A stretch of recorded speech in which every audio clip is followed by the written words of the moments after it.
Bueno, Lucas 15 es básicamente una respuesta de Jesús a los fariseos, porque ellos estaban quejando de que Jesús comía con los pecadores, con los publicanos, que comía y recibía a los pecadores. Eso lo vemos en Lucas 15:2. Pero es muy interesante, hermanos, que recibir es una palabra que en griego significa lechomai. Dice que, pero en este versículo lo que vamos a encontrar es la palabra prodeschomai, que significa acoger ofreciendo compañerismo. Y eso es lo que Jesús estaba haciendo. La primera palabra significa estar dispuesto a sentarse con la persona y hablar con ella, pero la segunda significa aceptarla como amiga. Sentarse a comer con una persona en ese tiempo era un gesto de profunda aceptación. Entonces Jesús aceptaba a las personas hasta el punto de verlos como sus amigos en realidad. Juan 15:13 nos dice que el amor más grande que uno puede tener, ¿qué era? Dar la vida por los amigos. Este era el propósito de Jesús con todos los pecadores. Pero también quiere decirles a los fariseos cuál era su papel, cuál era su rol en ese tiempo. Porque ellos eran los llamados a ser los pastores del pueblo de Israel. Pero también quiere decirles a ellos cuál es el sentido y el corazón de Dios respecto del mundo. Por eso Dios se encarga de rescatar, de encontrar, de buscar lo que se había perdido. Y para ello Jesús utiliza 3 historias.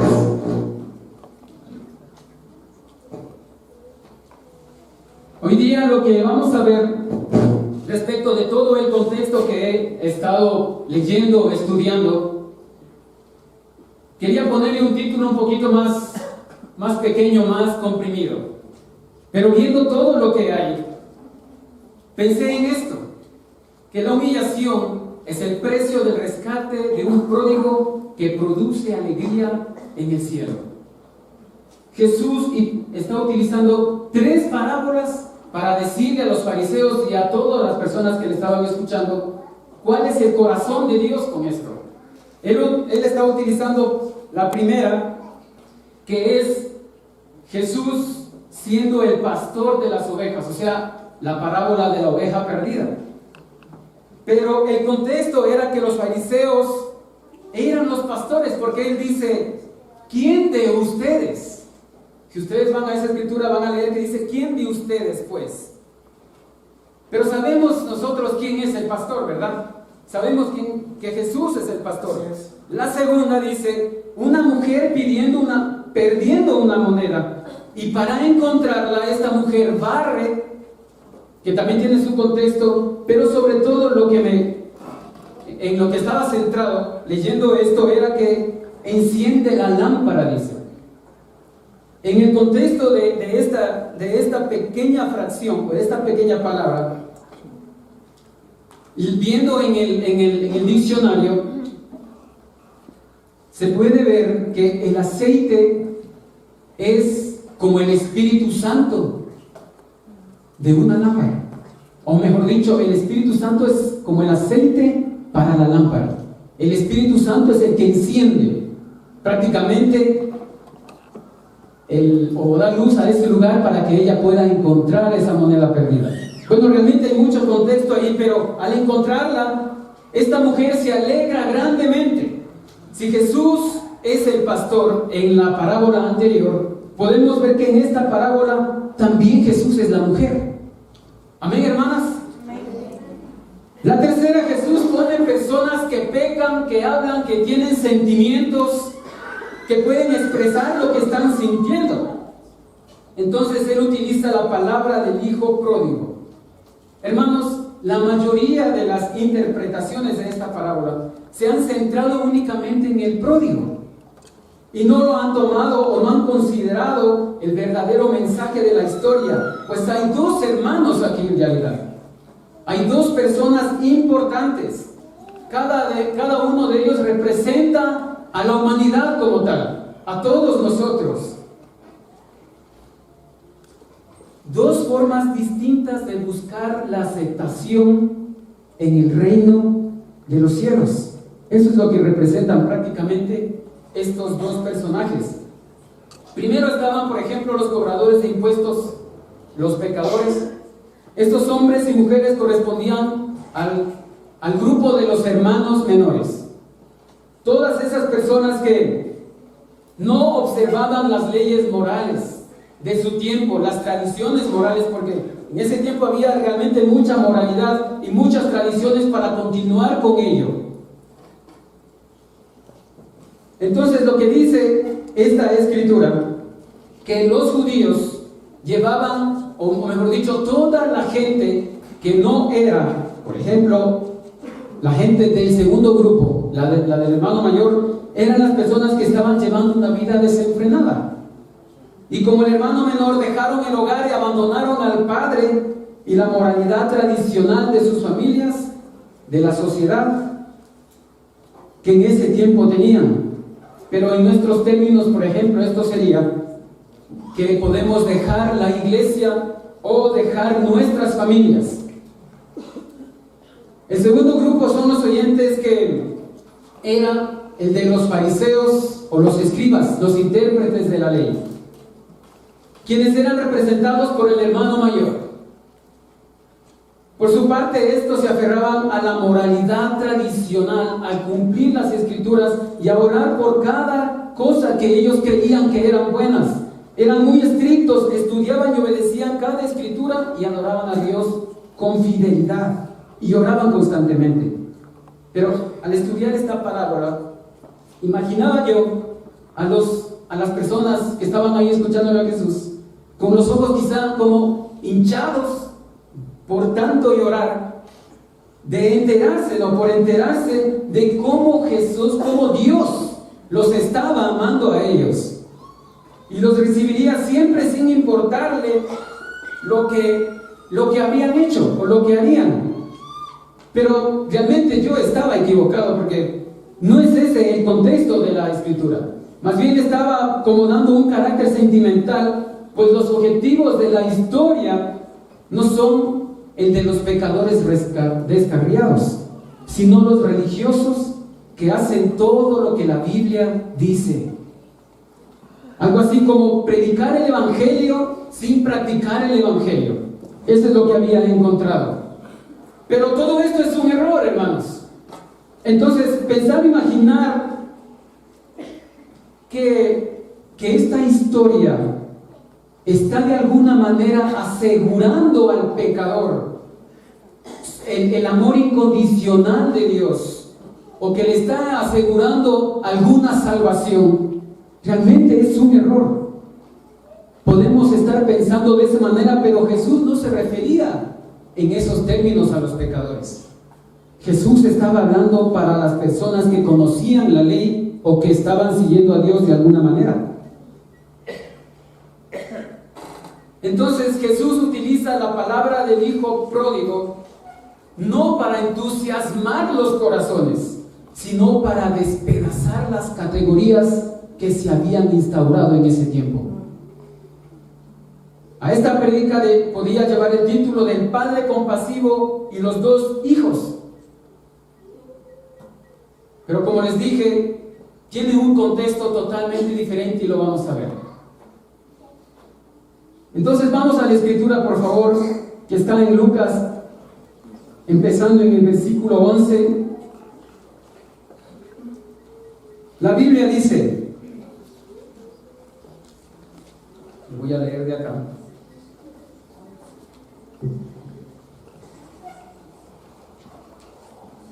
Jesús dijo también: un hombre tenía 2 hijos, y el menor le dijo a su padre: Padre, dame parte de la de los bienes que le corresponde. Entonces el padre les repartió los bienes.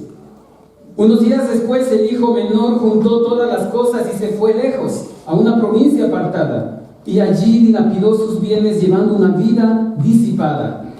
Cuando ya lo habían malgastado todo, sobrevino una gran hambruna en aquella provincia y comenzó a pasar necesidad. Se acercó entonces a uno de los ciudadanos de aquella tierra, quien lo mandó a sus campos a cuidar de los cerdos. Y aunque deseaba llenarse el estómago con las algarrobas que comían los cerdos, nadie se las daba. Finalmente recapacitó y dijo: ¿cuántos jornaleros en casa de mi padre tienen pan en abundancia y yo aquí me estoy muriendo de hambre? Pero voy a levantarme e iré con mi padre y le diré: Padre mío, he pecado contra Dios y contra ti, y no soy digno de ser llamado tu hijo. Hazme como a uno de tus jornaleros. Y así se levantó y regresó con su padre. Todavía estaba lejos cuando su padre lo vio y tuvo compasión de él. Corrió entonces y se echó sobre su cuello y lo besó. Y el hijo le dijo: Padre, he pecado contra el cielo y contra ti, y no soy digno ya de ser llamado tu hijo. Pero el padre les dijo a sus siervos: traigan la mejor ropa y vístanlo. Pónganle también un anillo en su mano y calzado en sus pies. Vayan luego a buscar el becerro gordo y mátenlo y comamos y hagamos fiesta. Porque este hijo mío estaba muerto y ha revivido. Se había perdido y lo hemos hallado. Y comenzaron a regocijarse. Debemos entender esta escritura en el contexto en que fue contada. Porque realmente nosotros no tenemos mucho contexto para eso, hermanos. Podemos sí ponernos en uno de los dos lugares, de los dos personajes, pero el contexto es muy ajeno a nuestra cultura, a nuestras tradiciones. Nosotros no tenemos, no sabemos, no tenemos con qué defender, con qué entender esta escritura. Así que el hijo en primer lugar dice, la escritura dice, un hombre tenía 2 hijos. Hay 3 personas aquí en realidad. Y vamos a ver los 3, qué es lo que están viviendo, qué es lo que están pensando. En primer lugar vamos a ver la parte de desear la muerte. El hijo dice: Padre, dame la parte de los bienes que me corresponde. Entonces el padre les repartió los bienes. En la sociedad rural del Oriente, tal petición solamente podía significar una cosa: que el hijo menor espera la muerte de su padre con impaciencia. Porque si el padre decidía dividir su propiedad, habían procedimientos legales, pero lo natural era utilizarlos solo cuando la muerte del padre era inminente. En tal caso se daba a un heredero el derecho legal de posesión, pero no de disposición. Entonces el padre hace bien a él tomar el anillo, las sandalias y el becerro, porque aún le corresponde. Bueno, pero entonces, ¿por qué el hijo se enoja tanto? Vamos a ver eso un poco más adelante, pero queda claro que esos eran procedimientos legales de aquel tiempo. Y el padre decidía atenerse a ellos, pero es impensable, como lo ves ahora también, que un hijo pidiera su parte de la riqueza familiar en la vida o en vida del padre. El escritor Kenneth Bailey ha puesto a prueba esta tesis en innumerables aldeas. Este hombre es una persona que ha estado viviendo como por 45 años en todo lo que es el Oriente, predicando a las personas sobre Jesús. Entonces se sabe muchísimo, y él dice que en una de las conversas que tenían respecto de esto, de este contexto, él pregunta, o hace una conversación, él dice: ¿alguien del pueblo ha pedido alguna vez esto? Y las personas contestan: nunca. ¿Se atrevería alguien a hacerlo? De ninguna manera. Le responden: ¿qué pasaría si alguien lo hiciera? Su padre se enfadaría mucho y se negaría, contestan los aldeanos. ¿Por qué? Pregunta: porque pedir esto significa desear la muerte del padre. Por todo Oriente, desde Argelia hasta Irán y desde Sudán hasta Siria, la respuesta es la misma. El testimonio bíblico está en armonía con el supuesto que estamos hoy día tratando. Entonces, aquí hay algo muy importante que vamos a ver.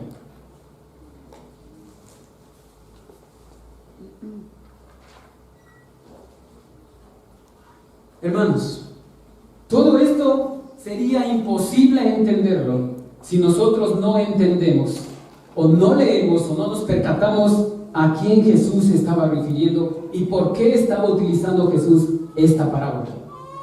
Como para avanzar, en la segunda parte dice que entonces el Padre les repartió los bienes. Eso solo sucede a costa del hermano menor, porque el hermano mayor no es que pide los bienes, sino el hermano menor. Pues el padre había dividido ya su propiedad entre ellos antes de que el hijo menor se fuera.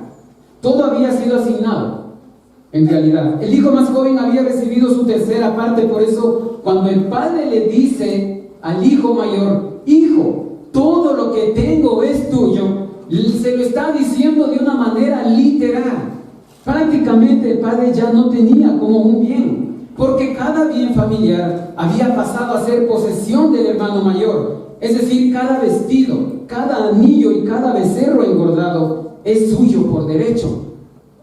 He leído tantas veces esto y he llegado a la conclusión superficial de que la restauración del hermano menor no implicaba o no implica un costo alguno. Pero no es sencillamente gratis esto, amigos. No es así. La mala interpretación muestra que el amor y el perdón deben ser incondicionales y sin precio, pero realmente aquí hay un precio. Bueno, y lo vamos a ver. Te pongo un pequeño ejemplo. Si alguien rompe, por ejemplo, tu lámpara, tú podrías exigirle que te la pague. Sin embargo, la alternativa es que lo perdones y que la pagues tú mismo. Pero tendrás que irte acostumbrando a la oscuridad, ¿no? Si bien el perdón es gratis e incondicional para el perpetrador, hay un costo para ti, hay un costo para mí, hay un costo para el agraviado. Y el costo es, muchas veces, la humillación. La misericordia y el perdón deben ser gratis para el malhechor, y eso todos entendemos. Pues si él o ella han de hacer algo para merecerlo, entonces no es perdón. Por eso el perdón siempre conlleva un costo, amigos. Lleva un costo para el que lo otorga. Muchas veces esto tiene que ver más con lo que yo estoy creyendo, pensando, pero que no me humille. Y eso es lo que estaba pasando el hermano mayor. La parábola nos puede mostrar que el perdón al hijo perdido no tiene precio para el padre, porque el padre estaba humillado de tanto dolor, o por tanto dolor, ver a su hijo que lo había abandonado, que no lo amaba. El padre vivía humillado en ese momento. Pero si miramos el contexto del hermano mayor, para aclarar esta idea de costo, vamos a ver que la restauración del hermano más joven era sin costo, pero solamente para él, porque él nada tenía que ofrecer o no tenía nada para poder pagar o volver al estado que inicialmente tenía. Pero conllevó un enorme costo para el hermano mayor. El hermano mayor pagó todo, ya que el padre no podía solamente perdonarlo, pero alguien tiene que pagar. De hecho, el padre no podría reincorporar al hijo menor, excepto a costa del hermano mayor. No había otra forma de hacer las cosas. Pero Jesucristo no puso en la historia a un verdadero hermano mayor, alguien que esté dispuesto a pagar el costo de su hermano. el rescate de su hermano. Porque el punto de la parábola es que es Jesús y Dios buscando y salvando a quien se había perdido. Pero la verdad puede ser cruel, hermanos, y muchos vivimos así. Tanto en la parábola que contó Jesús como en la actualidad, parte el alma saber que el hermano menor, en lugar de un hermano mayor, tenía un fariseo. Porque el fariseo o este hermano no estaba tomando su lugar en el contexto de esos tiempos. Edmund Clooney relata la historia verdadera de un joven soldado en Estados Unidos desaparecido en acción durante la guerra de Vietnam. Como la familia no tenía noticias sobre él por medio de los canales oficiales, el hijo mayor voló a Vietnam a buscar a su hermano menor. Como no sabía nada, él decide viajar y arriesga su vida por el hermano desaparecido. Lo buscó tanto en las selvas como en los campos de batalla. Inclusive llegaron como a respetarle la vida porque se enteraron todos lo que él estaba haciendo. Estar dispuesto a pagar no solo lo que podemos ver con esta pequeña historia, hermanos, es que esto no solamente, esto es lo que el hermano mayor de la parábola debía haber hecho. Si él estaba tomando y siendo responsable con su derecho o con su puesto de hermano mayor. Pero el hermano no medía lo que podemos ver de este hombre que se fue a Vietnam a buscarlo. Él no estaba midiendo su vida en realidad. Él estaba dispuesto a pagar con humillación la búsqueda o el rescate de su hermano. ¿Qué pasaría? Ni siquiera lo menciona Jesús en el contexto del hermano mayor, de qué es lo que pasaba con su corazón respecto del hermano menor. No va más allá, pero yo me preguntaba, ¿qué impulsa a este hombre ir a buscar a su hermano menor en semejante conflicto bélico?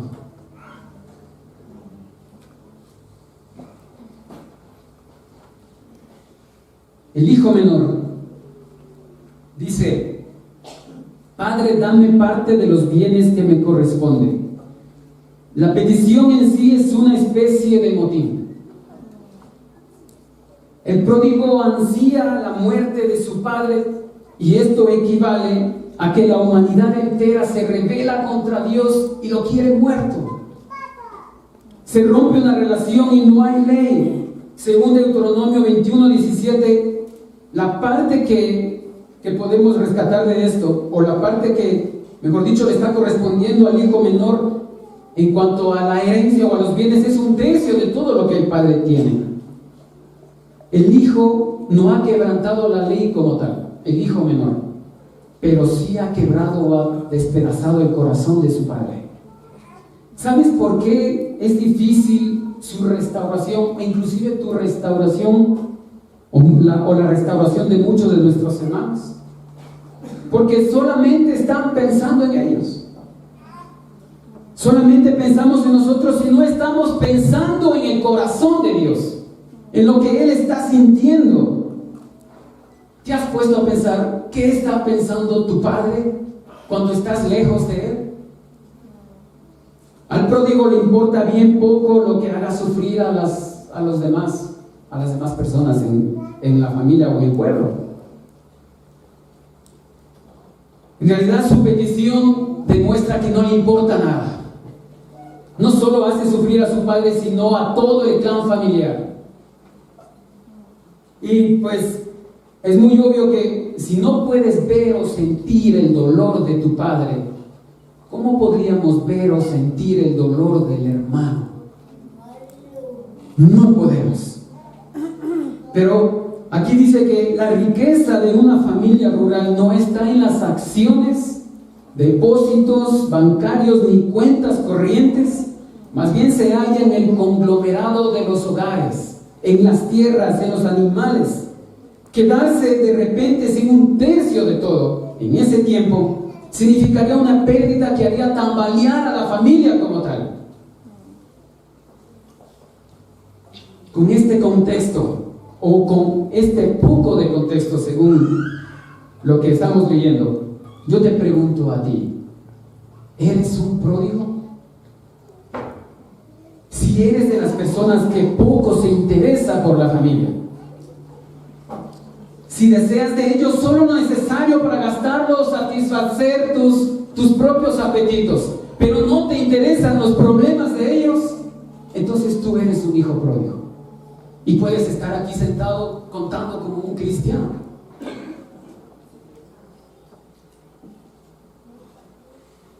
Aunque tengas muchos años en la fe, mi hermano, mi hermana, y aunque sepamos hacer muy bien todas las cosas que debemos hacer en la iglesia o como cristianos, y no estamos amando al Padre, es como estar esperando el momento de alzar el vuelo y decirle al papá: dame lo que me corresponde. Yo ya estoy cansado de todo esto. Y eso, ¿sabes dónde se refleja? Realmente en la forma en cómo está sirviendo. La parábola es muy dura. He tratado de poner palabras menos hirientes en realidad.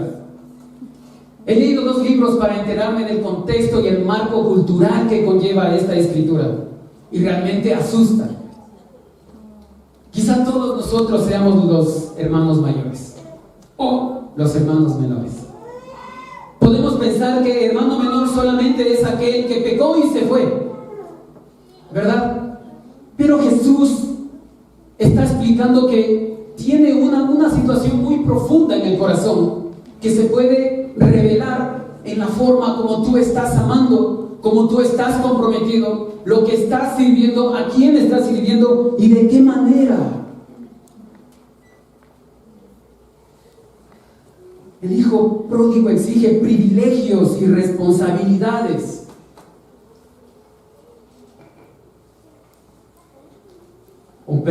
El hijo pródigo exige privilegios sin responsabilidades.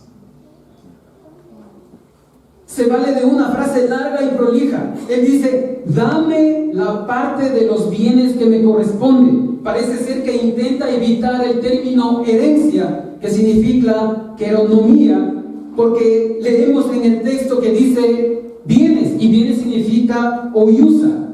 Solamente esta palabra la encontramos aquí, en este relato. Pero necesitamos entender dentro del contexto qué significa. Y esto quiere decir que aceptar la herencia, o que si alguien te da a ti una herencia, implicaba aceptar la responsabilidad del liderazgo de ese clan que estás recibiendo, de esa familia que estás recibiendo. El receptor está obligado a administrar la propiedad y a ayudar a resolver las disputas familiares. Debe defender el honor de la familia ante los contendientes y con la vida misma si es necesario. Se compromete a incrementar la riqueza del clan y a respetarlo con nobleza, a construir la casa del Padre y ser un hermano para todo aquel que lo necesite. Por eso esto es justamente lo que el hijo menor no quiere. No quiere responsabilidades el hijo menor.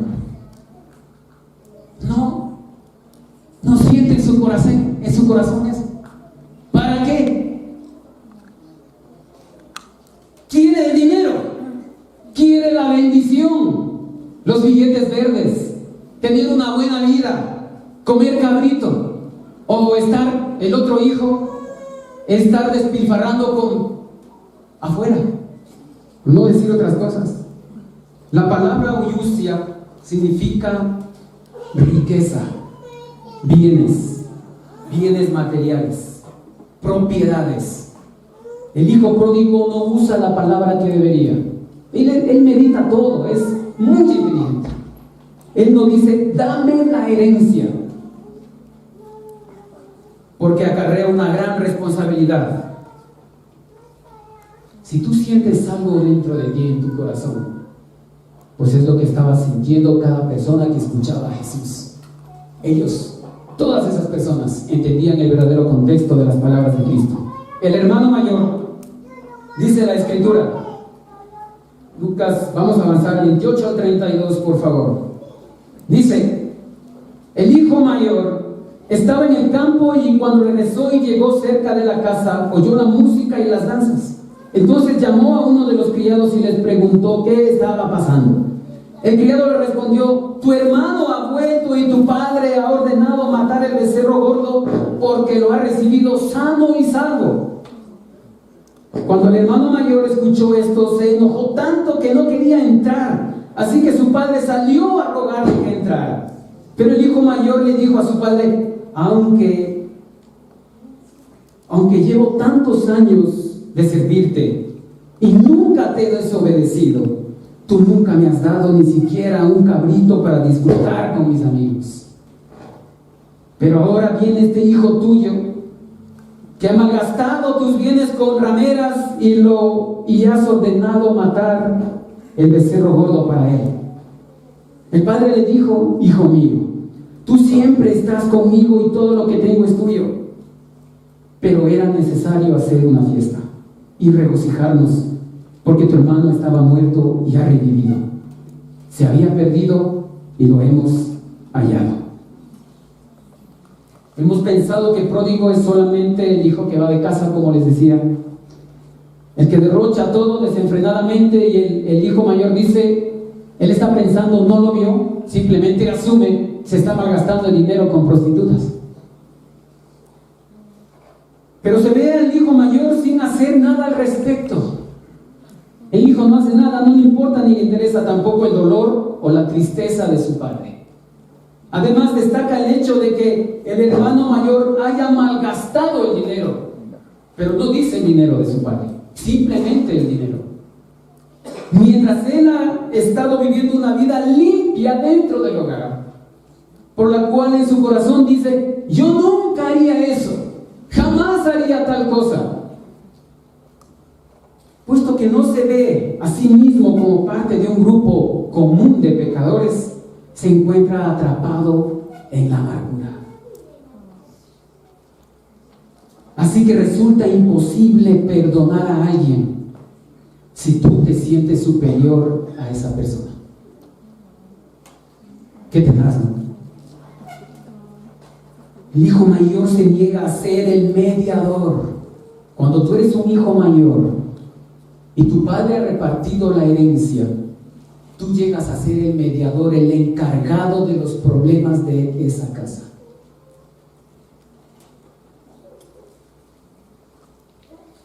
Imagina esto. Cuando en los pueblos hay una disputa, nunca se resuelve directamente con las partes que estaban siendo afectadas. El proceso de reconciliación se efectúa por medio de un tercero, el denominado mediador. Este va del uno al otro, personas que están en conflicto, para buscar el punto que los vuelva a unir. No puede haber ni ganadores ni perdedores aquí en realidad. Luego el mediador organiza un encuentro público en los que los dos antagonistas se dan la mano, se abrazan, se besan como muestra de reconciliación. Imagina ese trabajo. El mediador selecciona en función de lo fuerte que es la relación con las partes en conflicto. Si tú hicieras una charla bíblica, por ejemplo, en el pueblo de Medio Oriente, en alguna aldea, sobre este texto, y preguntases, ¿quién debe ser el reconciliador de los conflictos? Los aldeanos contestarían, su hermano, naturalmente. Todos lo saben. La familia y la comunidad lo exigen. Pero nuestro hombre permanece en silencio. Se niega a asumir la sagrada responsabilidad que la tradición coloca en sus hombros. Queda claro que por algún motivo no quiere la reconciliación del hijo menor con el padre. Aunque odiara a su hermano, debería cumplir con su deber, por lo menos por consideración al padre. Pero ninguna de ellas él cumple. El reino de Dios está compuesto de dos tipos de personas: el hermano menor y el hermano mayor. Este último tiene la tarea de reconciliarnos con nuestro padre o en cualquier relación en conflicto. De no hacerlo es una clara indicación de una relación rota con su padre. Las cosas no van como deberían entre él y su hermano o entre él y su padre. Un verdadero hermano mayor le hubiera podido decir, por ejemplo: hermano mío, tu padre está mayor. Quizá no lo vuelvas a ver si regresas. No nos dejes. Tu madre se quedará ciega por tanto llorar. No podemos soportar ni siquiera el pensamiento de tu partida. Pero si aún así el muchacho insiste en irse, el hermano mayor debe decirle que sus oraciones van a estar con él, que invocaría a Dios todo el tiempo su protección en su viaje y que le suplicaría que volviera enseguida. En el versículo 20 dice, en el contexto del padre: todavía estaba lejos cuando su padre lo vio y tuvo compasión de él. Corrió entonces, se echó sobre su cuello y lo besó. El padre estaba esperando al hijo menor, al pródigo. Quería salvarlo de algo que tenía bien asegurado. Cuando un hijo hace lo que hizo este hijo pródigo y regresaba al pueblo, le esperaba una ceremonia que le llamaban quesasaj. Prácticamente era una paliza. Y si algo quedaba del hijo menor, lo mandaban a los campos a trabajar hasta que él consiguiera el dinero para pagar todo lo que había gastado del padre. Era tremendo. Pero las acciones del padre son una dramática reconciliación que puede reconciliar al hijo con su casa y con su gente. El padre no quiere la muerte, ni siquiera que lo topen a su hijo, al que estaba perdido. Él sabía lo que le esperaba al hijo. Él estaba pendiente, todos los días pendiente. Si viene hoy día y encuentran con esa muchedumbre, lo desbaratan a este muchacho. No esperaba que eso pasara. Con esto podemos ver, hermanos, y afirmar claramente una de las cotas más profundas del significado de la encarnación y la expiación de nuestros pecados. Podemos ver aquí encarnado al Padre en Dios mismo. El Padre esperándonos a todos nosotros, esperando el momento de nuestra llegada. Ya se está acercando. Ok, pues yo voy a poner a una persona para que le pueda indicar cuál es mi corazón, mi decisión y lo que yo quiero de él. La salida al encuentro de su hijo es, pero humillante. Nos muestra que es una parábola donde el Padre encarna a Dios, pero también es costosa la manifestación por las calles. Imagínate al Padre caminando o corriendo prácticamente por las calles del pueblo, pasando semejante humillación. En ese tiempo podrías correr máximo hasta los 25 años. Para adelante tú eres un señor, no corres. Aunque estés muy apresurado, no puedes correr. Es denigrante. Pero el amor inesperado del Padre nos demuestra una parte del sentido de la cruz con la humanidad. El sufrimiento del Padre al principio de de su separación no tiene ningún efecto en el hijo pródigo, porque el hijo pródigo está duro, su corazón está reacio, ni siquiera está consciente él mismo de lo que está pasando. Pero el hijo tiene que ser testigo de lo que el padre ha sufrido. Como no hay nadie para explicárselo, el padre asume esa responsabilidad o esa actividad, que mi hijo se entere cuánto yo he sufrido. Sin esta manifestación visible, el pródigo regresará a casa como jornalero, como lo dice, ¿verdad? Hazme como a uno de tus jornaleros. Pero él cambia el sentido de su discurso y ya no quiere ser un jornalero. Ya no quiere ir a trabajar ahí como un simple siervo. El pródigo regresa a casa, pero no con una seguridad. Lo más seguro, mejor dicho, es que cada vez se vaya pareciendo al corazón que Jesús está queriendo mostrarles a los fariseos, a los escribas. Jesús le está poniendo muy claro cuál es el corazón de Dios aquí. Pero si el hijo no estaba notando el dolor del padre, entonces lo más seguro era que él se iba a parecer más al hijo mayor que al padre mismo. Sin esta demostración visible de amor, no había reconciliación posible. ¿Cómo romperá el pródigo a esta desbordante forma de amar del Padre? Él dice: Padre, he pecado contra el cielo y contra ti, y ya no soy digno de ser llamado tu hijo. Increíblemente aturdido, el pródigo cambia de opinión y no termina de decir lo que quería.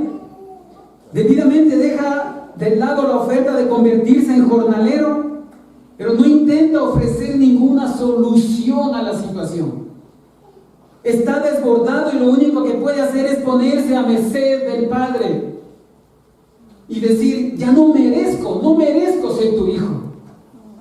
Se rinde por completo a la voluntad de su Padre. Al principio del relato insistía en ser libre para controlar su vida, sus deseos y sus propósitos, pero ahora deja su destino enteramente en las manos del Padre. Se siente desbordado por el amor que le estaba mostrando el Padre. Pero el inesperado y costoso derramamiento de amor por él tiene su contexto también. Las palabras pensadas para manipular se transforman en una expresión genuina de arrepentimiento esta vez. La realidad y la envergadura de su pecado, así como la intensidad del sufrimiento causado al Padre, lo humillan. Se siente humillado por primera vez por ver tanto amor de su Padre. Se le enciende la conciencia y se da cuenta de que no puede hacer nada absolutamente para solucionar lo que le ha provocado. Su propuesta de trabajar como jornalero ahora le resulta una blasfemia. Cambia de opinión y acepta el ser encontrado. De esta manera cumple con la definición de arrepentimiento que Jesús nos da en la parábola de la oveja perdida. Ahora el pródigo acepta ser encontrado. En conclusión, y lo que viene al final, quería decirlo con esta escritura. La Biblia dice que hay fiesta en el cielo cuando un pecador regresa a casa, cuando un pecador es encontrado y cuando un pecador es reconciliado con el reino, con Dios mismo, con Jesús y con todo lo que implica el reino de los cielos. La Biblia dice, respecto de la alegría que hay en el cielo: digan a los corazones, díganlos de corazón temeroso, sean fuertes y no teman, porque su Dios viene para destruir a sus enemigos, viene para salvarlos, y cuando Él venga abrirá los ojos de los ciegos y destapará los oídos de los sordos. El cojo saltará como un ciervo, y los que no pueden hablar cantarán de alegría. Brotarán manantiales en el desierto y corrientes regarán la tierra baldía. El suelo reseco se convertirá en laguna y los manantiales de agua secarán la tierra sedienta. Caerán las hierbas del pantano, crecerán las hierbas del pantano, las cañas y los juncos donde antes vivían los chacales del desierto. Un gran camino atravesará esa tierra, antes vacía. Se le dará el nombre de carretera de santidad. Los de mente malvada nunca viajarán por ella. Será solamente para quienes anden por los caminos de Dios. Los necios nunca andarán por ella. Los leones no acecharán por esa ruta, ni ninguna otra bestia feroz. No habrá ningún otro peligro. Solo los redimidos andarán por ella. Regresarán los que han sido rescatados por el Señor. Entrarán cantando a Jerusalén, coronados de gozo eterno. Están llenos de regocijo y de alegría. Jesús relata esta historia, hermanos, basándose en dos personajes, pero no está lejos de afirmar que toda la humanidad se ha extraviado desde el comienzo de la creación. Porque Dios en un momento había creado un lugar lleno de todo lo que los hombres o los humanos necesitábamos para vivir. Nos ha dicho que hemos sido creados para vivir en el jardín de Dios, que ese era el mundo que nos había preparado y construido para nosotros. Un lugar en donde no había separación del amor, ni deterioro, ni muerte, pues había vida delante de Dios, es decir, el hombre vivía en la presencia de Dios. Pero Dios encarnado en el Padre de los dos hijos pródigos vuelve a buscar a la humanidad y lo hace uno a uno para restablecerlos en el lugar que nos tiene preparado de antemano. Un corazón temeroso quiere Dios, un corazón que esté dispuesto a obedecerle. Todos nosotros podemos ser ese hombre rescatado. Realmente aquí no interesa si eres el menor o el mayor, pero lo que Dios quiere es mostrarte la alegría que Él siente cuando tú o cualquier persona está llegando a Él. Hay una fiesta en el cielo cada vez que nosotros, como hermanos mayores, podemos reconciliar, atrapar y traer a ese hermano para que se disponga o que disponga su corazón a Dios. Es nuestra tarea, iglesia. Nosotros debemos ser esos hermanos mayores, dispuestos a hacer la tarea de que la gente entienda el corazón de Dios, lo que Él está pasando, lo que Él está sufriendo. Esta es la alegría de Dios con su creación. Debemos todos nosotros celebrar con júbilo que Dios vuelva sus ojos a nosotros, que nos abra los ojos y que destape nuestros oídos para entenderle. Dios está llamándonos a todos. Dios está llamando a la humanidad. Tú, si eres menor o mayor, como hijo o como hermano, no tienes nada que mostrarle a Dios en realidad. Ni a nosotros los hermanos mayores. Tu Padre Celestial lo sabe todo. Solo mira su amor por ti, mira su dolor por ti, y Él se interesa por tu sufrimiento. Es lo que quiere transmitirnos. El Padre sigue esperándote. El hermano o hermana, si tú eres un cristiano, todo lo que Dios tiene o todo lo que a Dios le pertenece, te pertenece a ti por herencia. Recuerda que Dios ha sido el primero en humillarse en esta parábola. Aprendamos de su corazón y ten presente que la humillación es el precio del rescate de un pródigo que produce alegría en el cielo. Seamos parte de esa fiesta, hermanos. Buenas tardes.